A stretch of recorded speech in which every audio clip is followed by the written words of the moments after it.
So there's a mentor of mine that's look, he's done a couple of $1 billion worth of stuff over the past 10 years. So he's in a whole other stratosphere. But he'd talked to me a few times about the way I fund my projects and the appropriate ways to fund projects in different parts of the cycles and the risks and And that was the big lesson I got out of that one, was the way that I funded that project. While it looks great on the feasibility, it has its limitations, and that's exactly that. And that if you're doing deals, you want the ability to hit the pause button if need be. Now, 9 out of 10 times, the answer is always just get out fast, do another deal, do another great deal. But sometimes it is better off to be able to hit the pause button. Okay, so let's explain that for everyone at home. So hit the pause button. You mean like, let's say things aren't going the way it should be, and it would be ideal that if you were doing a joint venture partnership and you didn't have any holding cost. Yes. You've read between the lines perfectly there. Exactly that, yes. No, okay, so that's how my mind works. Let me walk you through where we were in that deal when all that was unfolding.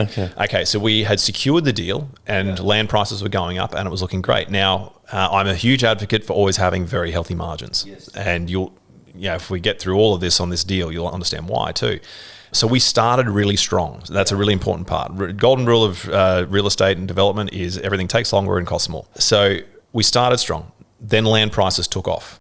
And our feasibility went through the roof in that we're like, wow, this thing's looking like a 40%, 45% ROI on stage one was 24 lots. This is, woohoo. And then obviously the costs started rising as well. And they did not stop. They kept going.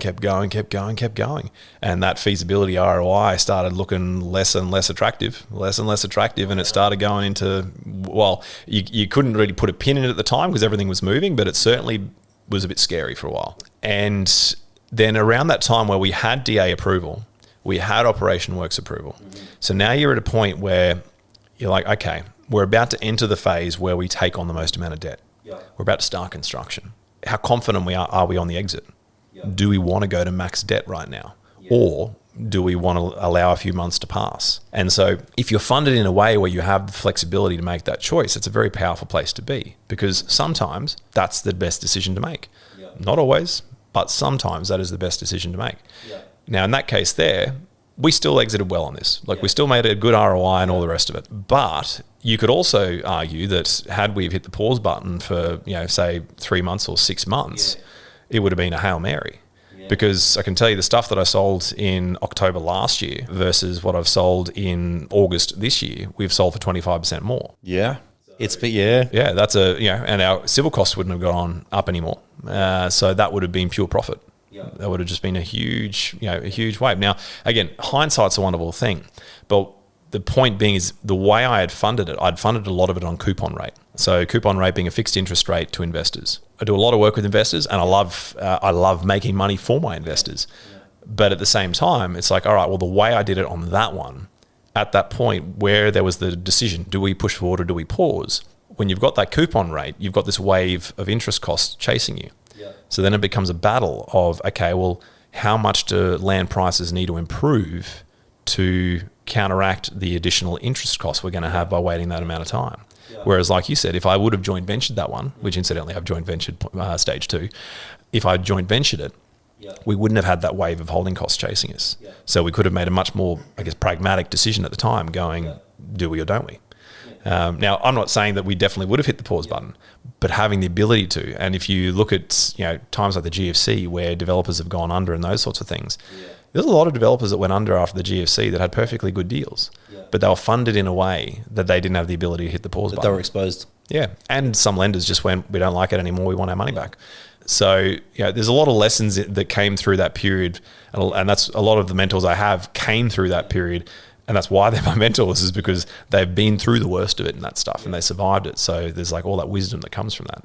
But that's one of those things, is fund your projects in a way that doesn't give you only one exit, one option, which is for everything to go right and for you to power through. Yep. Fund it in a way that you've got flexibility.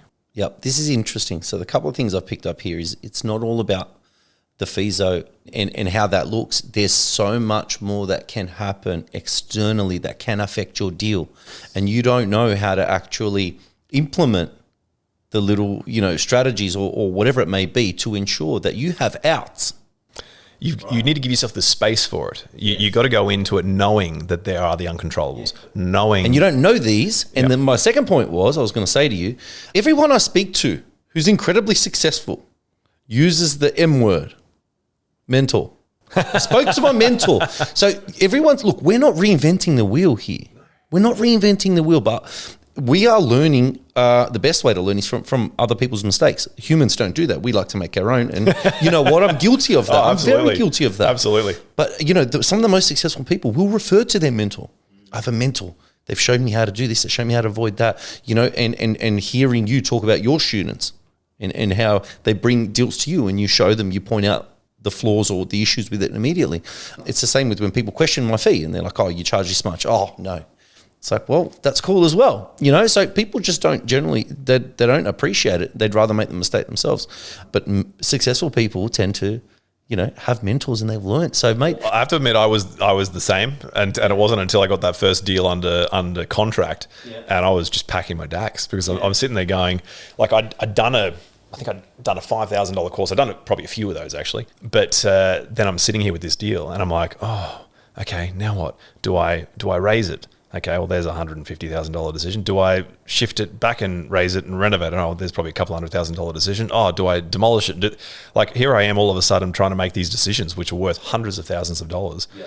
And I'm like, yeah, that mentor's seeming rather cheap right now. Yeah, so that was for me, that was that. And I never looked back after that. Like, I'd done the courses, but I'd never really engaged anyone directly. But it was there at that point where I'm sitting there having to make these decisions, and I'm going, man, if I make a decision right now, I'm just flipping a coin. I'm totally gambling. I have no idea what is the right move here.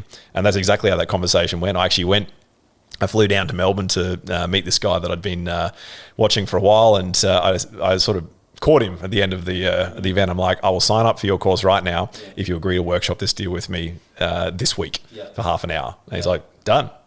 And so that's literally what we did. We met at the Newmarket Hotel and sat down, and he just kind of went, red cross through. No, not doing that. Not doing that. Not doing that. This is why you're not doing that. You're going to do this. Da, da, da, da, da. And I'm like, wow. Did you see how easy it was for him though? Yeah. It was just like he blindfolded. He could do it in his sleep. Yeah, and that's that experience. Because he'd done it so many times. And here I was going, oh, thank God I've got a clear path forward.